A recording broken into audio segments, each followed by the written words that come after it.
The moment, Thomas Morty's car sputtered and died in the middle of the intersection. He knew his day couldn't possibly get worse until the sleek black Audi behind him honked impatiently. The morning sun glinting off its pristine surface like a mocking reminder of everything he couldn't afford. At 32, Thomas found himself juggling 3 jobs, drowning in medical bills, and raising his 8-year-old daughter Emma alone after his wife's death 2 years ago. "Come on, just start," Thomas muttered, turning the key again with desperate force. The engine made a pathetic whining noise before going silent. Sweat beaded on his forehead as he glanced in the rearview mirror, catching a glimpse of the driver behind him, a woman with large sunglasses and an expression he couldn't quite read. Embarrassment burned through him as he pulled out his phone to call his boss at the warehouse. "Mr. Peterson, I'm going to be late. My car broke down," Thomas explained, already anticipating the response. "Third time this month, Morty. Don't bother coming in today or tomorrow or ever." The line went dead. Thomas rested his forehead against the steering wheel, fighting the urge to scream. How was he going to tell Emma? How would he pay rent without this job? The medical bills from Sarah's cancer treatment were still piling up, and the part-time bartending and weekend lawn work barely covered groceries. A knock on his window startled him. The woman from the Audi stood there, sunglasses now perched on top of her head, revealing strikingly familiar hazel eyes. "Car trouble?" she asked, her voice triggering something in his memory. Thomas nodded and stepped out, running a hand through his dark hair. "Yeah, it's been on its last legs for months." The woman tilted her head, studying his face with growing recognition. Thomas Morty," he squinted, taking in her polished appearance, designer blazer, silk blouse, perfectly styled brown hair until realization dawned. Bridget O'Connor. From Lincoln High," she smiled, and suddenly he was transported back 15 years to senior year chemistry class, where Bridget had been his lab partner, brilliant, kind, and way out of his league even then. "I can't believe it's you," she said, glancing at his dilapidated sedan. "Let me help. I'll call a tow truck for your car and give you a ride wherever you need to go." Before Thomas could protest, she was already making the call, her diamond bracelet catching the light as she gestured. 20 minutes later, his car was being towed to a mechanic, and Thomas found himself sitting in Bridget's Audi, the leather seats more comfortable than his bed at home. "So where to?" she asked, starting the engine with a gentle purr. Thomas hesitated. "I just lost my job, actually." "Right before you knocked on my window." Bridget's perfectly arched eyebrows rose. "That's awful. What kind of work do you do?" "Whatever pays the bills," he admitted. "Warehouse work, bartending, lawn care. I'm a jack of all trades, master of none these days." "What happened to architectural design? Weren't you headed to college for that?" Thomas's jaw tightened. "Life happened. My wife Sarah got sick after Emma was born, cancer. We spent everything on treatments, but—" He trailed off, unable to finish. Bridget's expression softened with genuine compassion. "I'm so sorry, Thomas." After a moment, she added, "Listen, this might sound crazy, but I'm actually looking to hire someone at my company. Administrative work primarily, but also facilities oversight. Would you be interested?" Thomas blinked in surprise. "Your company?" A hint of a smile played on her lips. "O'Connor Tech Solutions. I started it about 8 years ago. You own a tech company?" Thomas couldn't hide his surprise. The shy chemistry partner he remembered had apparently transformed into a successful businesswoman. "CEO and founder," she confirmed. "We're not Google, but we're doing well enough." Thomas felt out of his depth. "I don't have any experience in tech." "You don't need it. This is an operations role, keeping things running smoothly, coordinating maintenance, managing office logistics. Your jack-of-all-trades experience is perfect." She handed him a business card with a sleek logo. "Come by tomorrow at 9 if you're interested. The pay is good. Full benefits." Full benefits. The words echoed in Thomas's mind like a lifeline. Emma needed her asthma medication, and the thought of health insurance felt like winning the lottery. "I'll be there," he said, not caring if his eagerness showed. Bridget's smile warmed her entire face. Perfect. Now, where can I drop you? Wilson Elementary. I need to pick up my daughter. During the drive, Thomas found himself stealing glances at Bridget. She'd been smart in high school, but quiet, nothing like the confident woman beside him now. He wondered what else had changed about the girl who had once patiently explained chemical equations to him while he pretended not to notice how pretty she was. When they arrived at the school, Emma was waiting with her teacher, her small backpack clutched tightly against her chest. At 8 years old, she was the spitting image of Sarah, same blonde curls, same bright blue eyes that widened when she saw the unfamiliar car. "Daddy, your car is different," Emma exclaimed as Thomas stepped out. "It's not mine, sweetheart. This is Miss O'Connor. She's an old friend who gave me a ride." Emma regarded Bridget with curious eyes as the woman smiled warmly at her. "Hello, Emma. Your dad and I used to go to school together." "Like me and Lizzie?" Emma asked, referencing her best friend. "Something like that," Bridget replied with a laugh. Thomas helped Emma into the back seat, buckling her in securely. "Where to now?" Bridget asked. "Our apartment is on Maple Street. It's not far."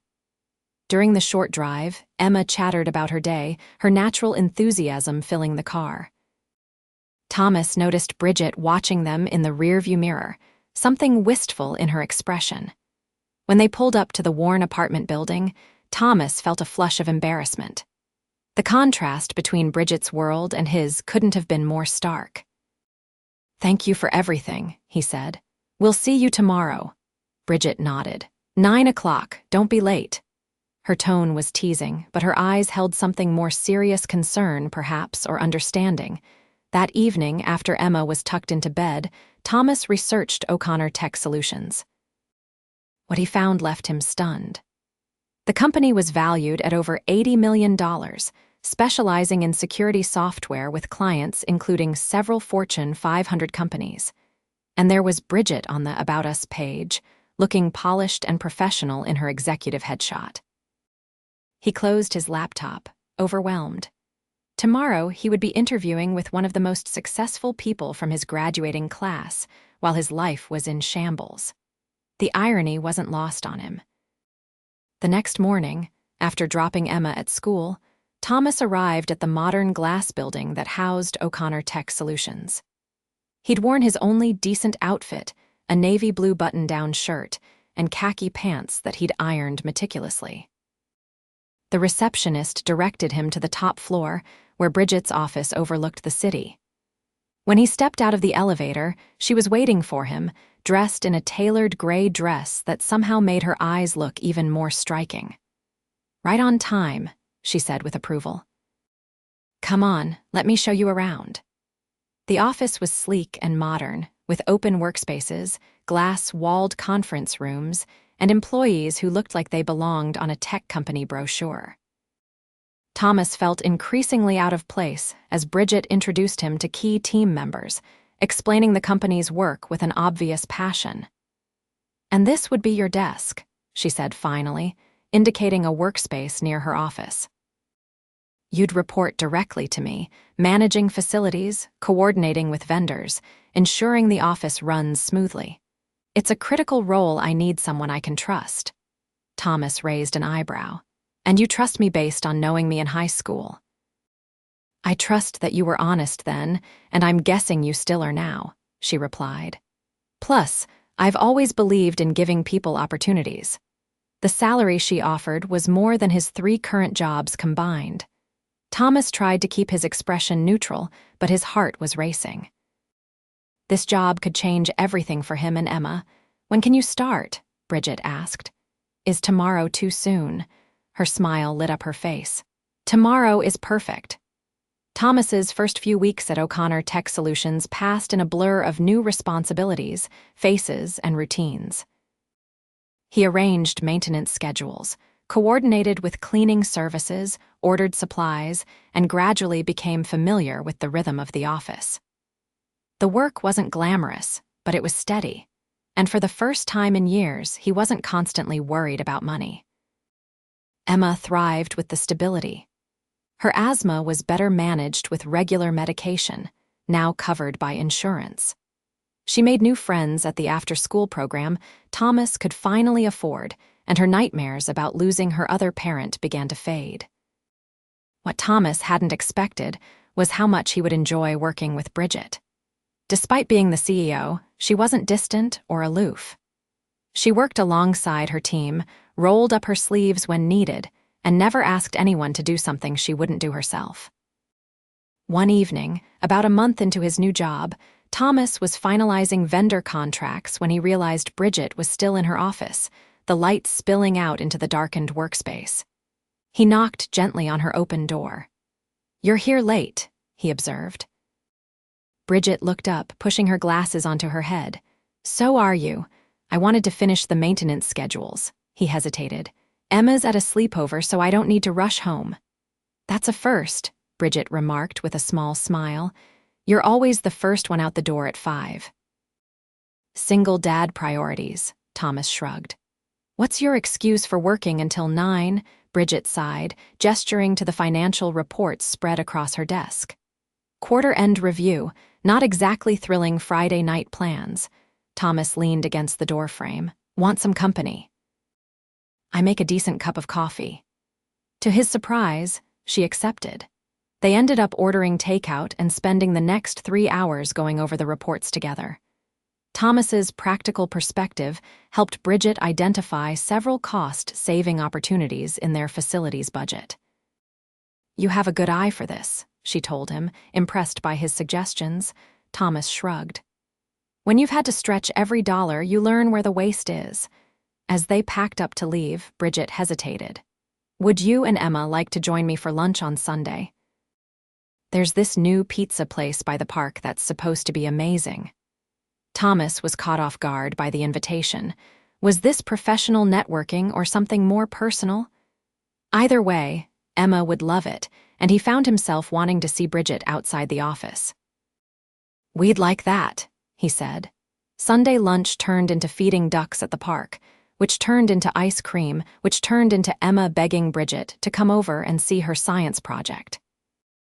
Before Thomas knew it, Bridget was sitting in his modest apartment, genuinely fascinated by Emma's solar system model. "Neptune is my favorite," Emma explained seriously. "Everyone forgets about it, but it's beautiful." "The overlooked ones are often the most special," Bridget agreed, helping Emma hang the planets from the mobile. Thomas watched them from the kitchen doorway, something warm unfurling in his chest. It had been so long since he'd seen Emma connect with a woman like this. She'd been too young when Sarah died to really remember her mother, but the absence had always been felt. "Daddy says you're his boss," Emma said, never one to filter her thoughts. Bridget laughed. "That's right. But you were friends before, right?" "We were lab partners in chemistry class," Bridget explained. "Your dad was really good at the experiments." Thomas snorted. "I nearly set the lab on fire, if I recall correctly." "Only once," Bridget teased, and the familiarity in her voice made him wonder if she'd thought about him over the years the way he'd occasionally thought about her, with that distant curiosity about paths not taken. After Emma went to bed, Thomas and Bridget sat on the small balcony, sharing a bottle of wine. "She's amazing, your daughter," Bridget said softly. "You're doing a wonderful job with her." Thomas swallowed hard. "I'm trying. Some days are harder than others." "I can't imagine doing it alone," Bridget admitted. "My parents divorced when I was 12, and even with both of them in the picture, it was tough." "I didn't know that about you," Thomas said. In high school, Bridget had always seemed so put together, her life seemingly perfect from the outside. "There's a lot we didn't know about each other back then," she replied, her eyes meeting his over the rim of her glass. "I had the biggest crush on you, you know." Thomas nearly choked on his wine. "What? No way," she laughed. "Why do you think I always volunteered to be your lab partner?" "I thought you felt sorry for me because I was terrible at chemistry." "That too," she admitted with a grin. "But mostly I just liked being near you. You were different from the other guys, kinder, more thoughtful." Thomas shook his head in disbelief. "And here, I spent all year thinking you were way out of my league." Maybe we were both wrong, Bridget said softly, and something in her tone made Thomas's heart beat faster. When she left that night, there was a moment at the door, a pause filled with possibility before she leaned in and kissed his cheek gently. "See you tomorrow," she whispered, and Thomas stood in the doorway long after her car had disappeared down the street. The next few months brought a subtle shift in their relationship. Coffee in Bridget's office became a daily ritual. Texts about work evolved into conversations about books they loved, movies they wanted to see, and increasingly, the small details of their lives. Sunday outings with Emma became a standing arrangement that all three looked forward to each week. Thomas found himself sharing things with Bridget he hadn't told anyone about: his grief after Sarah's death, his fears of failing Emma, the weight of the medical debt that still loomed over him despite his improved circumstances. Bridget, in turn, opened up about the loneliness of building her company, the pressure of being a female CEO in a male-dominated industry, and her private fear that she'd sacrificed too much of her personal life for professional success. "Do you ever regret it?" Thomas asked one evening as they walked through the park, Emma running ahead to the playground. "Focusing so much on your career," Bridget considered the question carefully. "I'm proud of what I've built, but lately, I've been thinking there's more to life than quarterly reports and market share." Her eyes drifted to Emma, who was calling for Thomas to watch her go down the slide. Family matters. Connection matters. Thomas felt something shift between them, an acknowledgement of what had been growing for months. But complications arose when Thomas overheard two employees in the break room discussing his relationship with Bridget. "Of course she gave him that promotion," one said. "They're practically dating." "Talk about sleeping your way up," the other agreed. Thomas froze in the doorway, coffee mug in hand. The promotion they referred to had been announced that morning. Bridget had appointed him operations manager, with a significant salary increase and more responsibilities. He'd earned that promotion. He'd streamlined their facilities' costs, negotiated better vendor contracts, and implemented a new office management system that saved the company thousands. But now doubt crept in. Was Bridget's personal interest in him clouding her professional judgment? That evening, he stayed late, waiting until everyone had left before knocking on Bridget's door. "We need to talk," he said, his expression serious. Bridget looked up, concerned. "What's wrong?" "People are talking about us," he said bluntly. "About my promotion. They think it's because we're—" "Whatever we are," Bridget's expression hardened. "That's ridiculous. You earned that promotion with your performance." "Did I? Or would you have given it to anyone else who did what I've done?" "Yes," she said firmly. "I've built this company on merit, Thomas. I wouldn't compromise that, not even for—" She trailed off. "For what?" he pressed. "For someone I care about," she finished softly. Thomas ran a hand through his hair. "That's the problem, isn't it? We can't separate the professional from the personal anymore. I work for you, Bridget. You're my boss. Is that all I am to you?" Her voice was quiet but steady. "No," he admitted, "and that's why this is so complicated." The tension between them lingered for days. At work, they maintained a strictly professional relationship, but the ease they'd developed was gone, replaced by careful politeness that felt worse than outright conflict. Emma noticed the change immediately. "Why isn't Bridget coming over anymore?" she asked one night as Thomas tucked her in. "Did you have a fight?" Thomas sighed, sitting on the edge of her bed. "It's complicated, sweetheart. Sometimes grown-ups need to figure things out." Emma fixed him with a serious look that reminded him so much of Sarah it hurt. "Daddy, when Lizzie and I fight, our teacher makes us use our words and fix it. You should use your words with Bridget."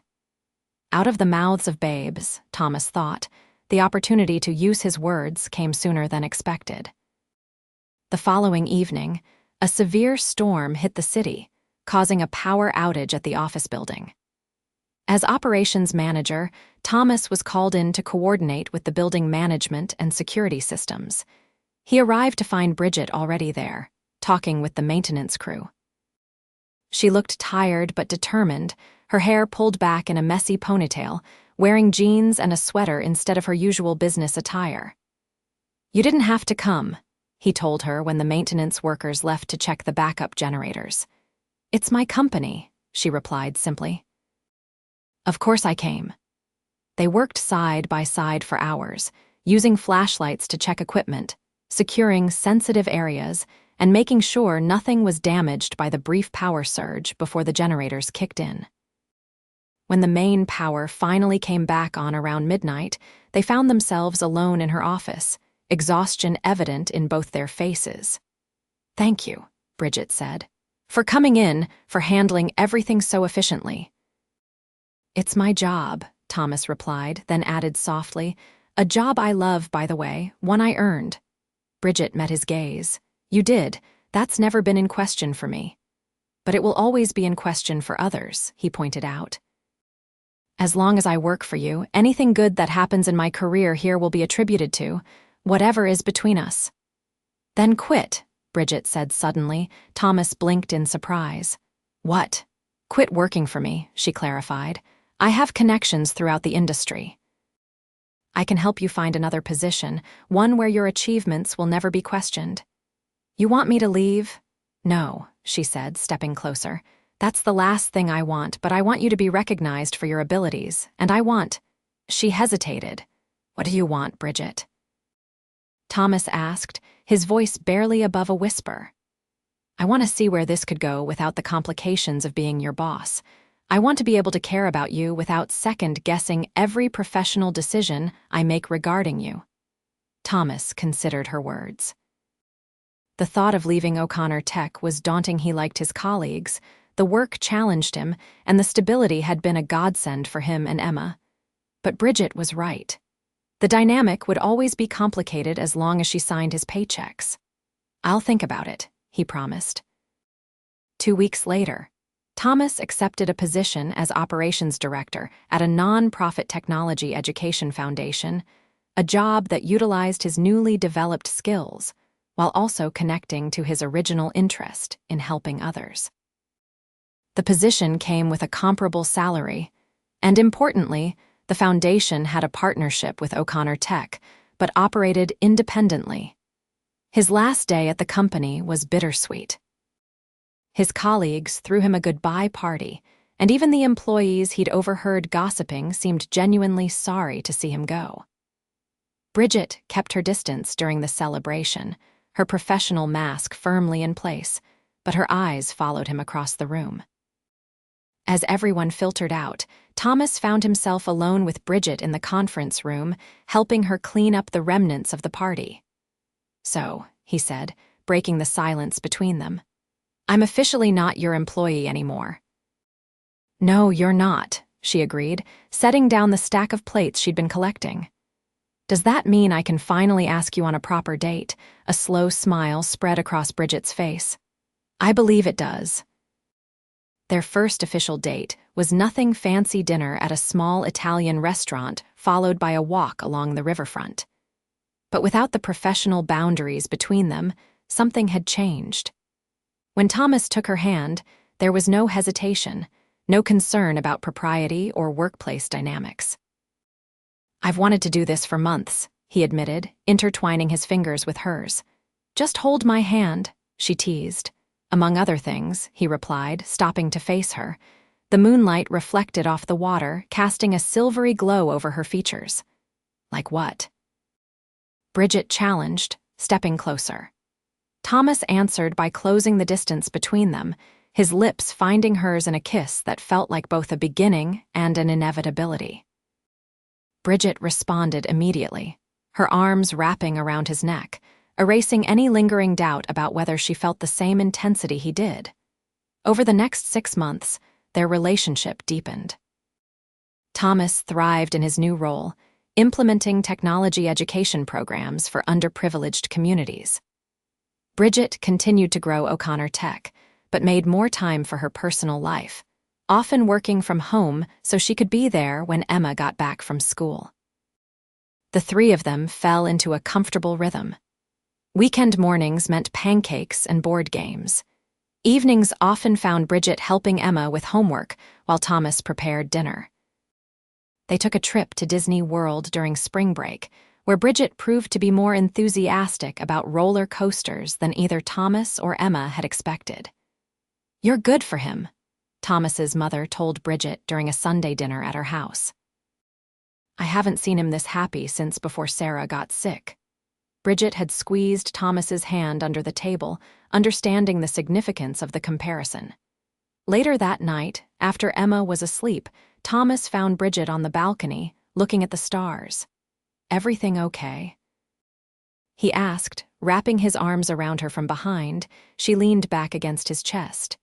"Your mom comparing me to Sarah. I hope that doesn't make you uncomfortable. I know how much you loved her." Thomas turned Bridget to face him. "Sarah will always be a part of my past and Emma's mother. But you're my present and I hope my future." He brushed a strand of hair from her face. "Loving you doesn't diminish what I had with Sarah. If anything, having loved her makes me appreciate what we have even more." Tears glistened in Bridget's eyes. "I love you too, you know. You and Emma both."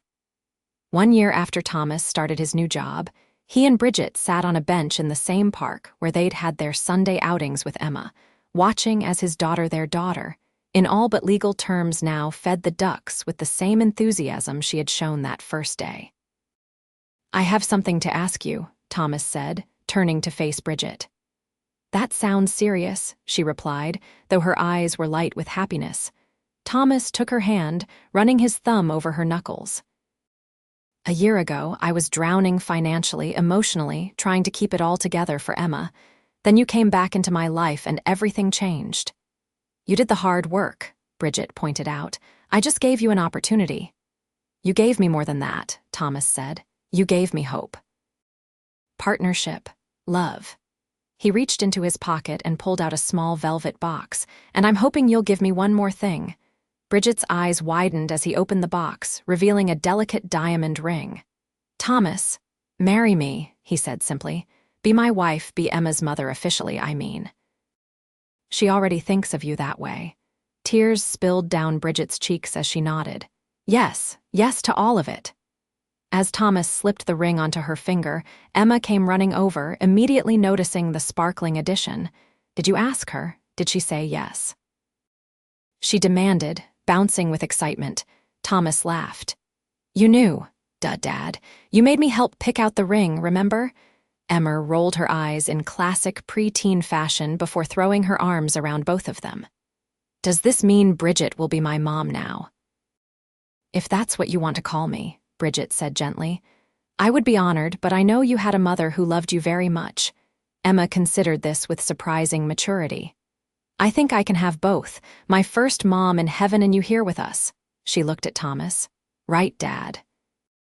Thomas pulled them both close, overwhelmed by how complete his life felt in that moment. "Right, sweetheart. Some people are lucky enough to have that much love in their lives." They were married 6 months later in a small ceremony with Emma as the flower girl and maid of honor combined. Thomas's mother cried, Bridget's parents beamed with pride, and their friends and colleagues celebrated the union that had begun with a broken-down car and a chance reunion. At the reception, Thomas found a moment alone with his new wife, pulling her into a quiet corner away from the festivities. "Happy?" he asked, tucking a loose strand of hair behind her ear. "Beyond happy," Bridget confirmed, "though I still can't believe it took us 15 years and a car breakdown to get here." "Some things are worth waiting for," Thomas said, drawing her close. "And some people are meant to find each other again, even when life takes them on different paths." "I'm glad our paths crossed again," Bridget whispered against his lips. "Me too," Thomas replied. "Me too." As they rejoined the celebration, Emma grabbed both their hands, pulling them onto the dance floor where the three of them moved together. A family built not from perfect circumstances, but from love that had found its way against all odds. 2 years later, when they welcomed twins, a boy and a girl, Emma declared herself the best big sister ever, while Thomas and Bridget marveled at how full their lives had become. The struggling single dad and the CEO had found in each other not just love, but a shared strength that made them better together than they ever could have been apart.